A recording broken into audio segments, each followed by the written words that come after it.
ഇങ്ങനെ സംഘപരിവാറിനെ RSS എതിർക്കുന്നത് എന്ന് ചില ആളുകൾ ചോദിക്കുന്നുണ്ട്. സംഘപരിവാറിനെ ഞങ്ങൾ എതിർക്കുന്നത് സംഘപരിവാർ ഇവിടെ ഹിന്ദു ആശയങ്ങൾ പ്രചരിപ്പിക്കുന്നു എന്നതിന്റെ പേരിലല്ല.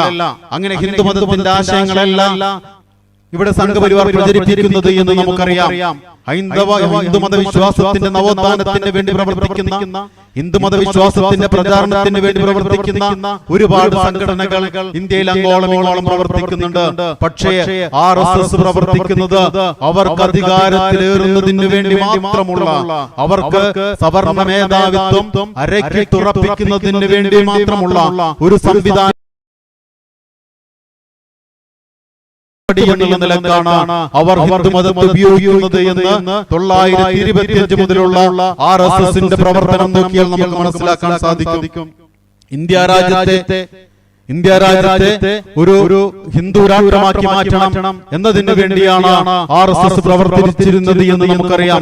സ്വാതന്ത്ര്യത്തിന്റെ തലേ ദിവസം അഥവാ 1947 ആഗസ്റ്റ് 14 പുറത്തിറങ്ങിയ ഹിന്ദുത്വ ജീവയായ RSSന്റെ മുഖപത്രമായ ഓർഗനൈസറിന്റെ എഡിറ്റോറിയലിൽ അവരുടെ ലക്ഷ്യത്തെക്കുറിച്ച്, RSSന്റെ ലക്ഷ്യത്തെക്കുറിച്ച്, രാജ്യത്തെക്കുറിച്ചുള്ള അവരുടെ കാഴ്ചപ്പാടിനെ കുറിച്ച് കൃത്യമായി അവർ പറയുന്നുണ്ട്. അതിൽ പറയുന്നു, രാജ്യം നിർമ്മിക്കപ്പെടേണ്ടത് ഹിന്ദുക്കളാലും ഹിന്ദു പാരമ്പര്യം, സംസ്കാരം, ആശയങ്ങൾ, അഭിലാഷങ്ങൾ എന്നിവയിലുമാണ് എന്ന് വളരെ കൃത്യമായിട്ട് പറയുന്നുണ്ട്.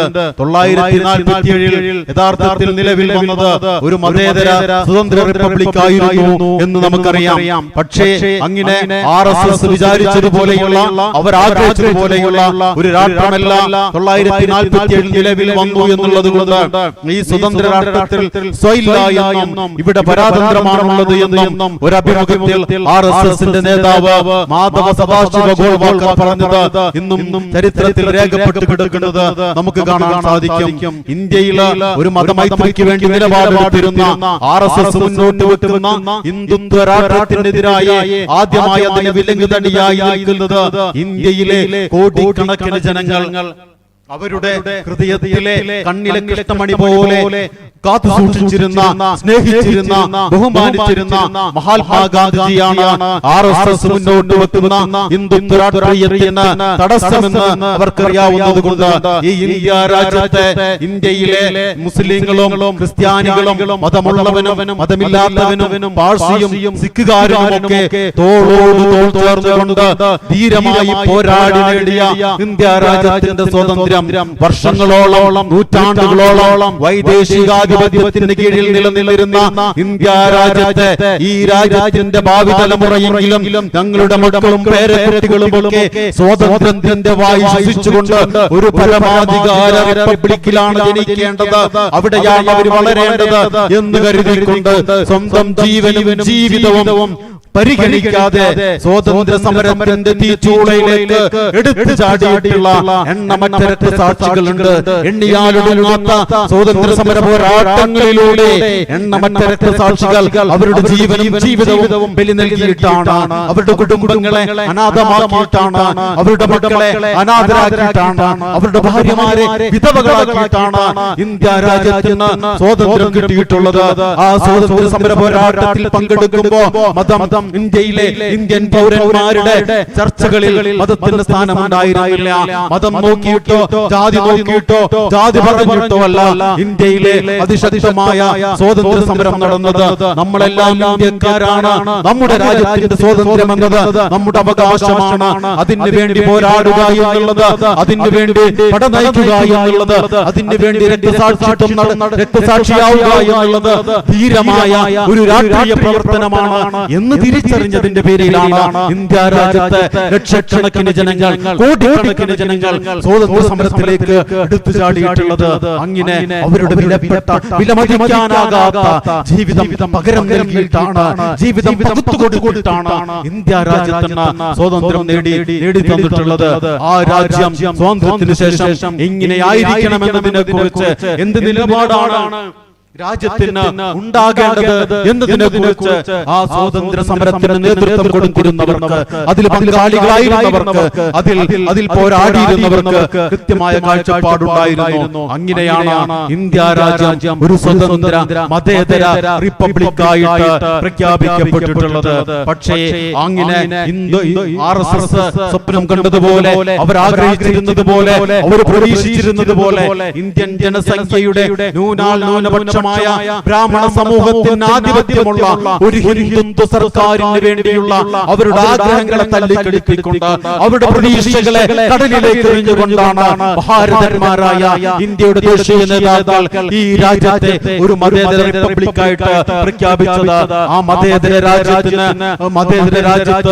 RSSന് ഹിന്ദുത്വ രാഷ്ട്രം സ്ഥാപിക്കാൻ പ്രധാന തടസ്സം മഹാത്മാഗാന്ധിയാണ് എന്നവർ തിരിച്ചറിഞ്ഞു. എന്താണ് മഹാത്മാഗാന്ധിജി ഇന്ത്യ രാജ്യത്തോട് ചെയ്ത തെറ്റ് എന്ന് നമ്മൾ പരിശോധിച്ചു നോക്കണം. RSS ശത്രുവായി പ്രഖ്യാപിച്ചിട്ടുള്ള, പലപ്പോഴും കൊല്ലാൻ വേണ്ടി ശ്രമിച്ചിട്ടുള്ള അവസാനം 1947 ജനുവരി 30 സംഘപരിവാർ പ്രവർത്തകനായ RSSകാരനായ നാഥുറാം വിനായക് ഗോഡ്സെയുടെ തോക്കിന് മുന്നിൽ അദ്ദേഹത്തിന്റെ ജീവൻ ബലി നൽകേണ്ടി വന്നിട്ടുള്ളത് ഹിന്ദു മുസ്ലിം ഐക്യത്തിനു വേണ്ടി, മതേതരത്വത്തിനു വേണ്ടി, മതസൗഹാർദ്ദത്തിനു വേണ്ടി മഹാത്മാഗാന്ധിജി കൃത്യമായി നിലപാടെടുത്തിരുന്നു.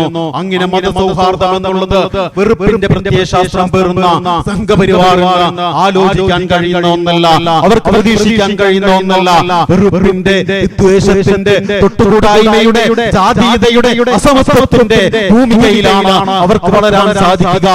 അവർക്ക് അവരുടെ താല്പര്യങ്ങൾ സംരക്ഷിക്കാൻ, വരേണ്യ ബ്രാഹ്മണ വർഗ്ഗങ്ങളുടെ താല്പര്യങ്ങൾ പൂർണ്ണമായും സംരക്ഷിക്കാൻ, അസമത്വത്തിലധിഷ്ഠിതമായിട്ടുള്ള മനുഷ്യരായി പരിഗണിക്കാത്ത ഒരു വ്യവസ്ഥിതി ഈ രാജ്യത്തുണ്ടാകേണ്ടതുണ്ട്.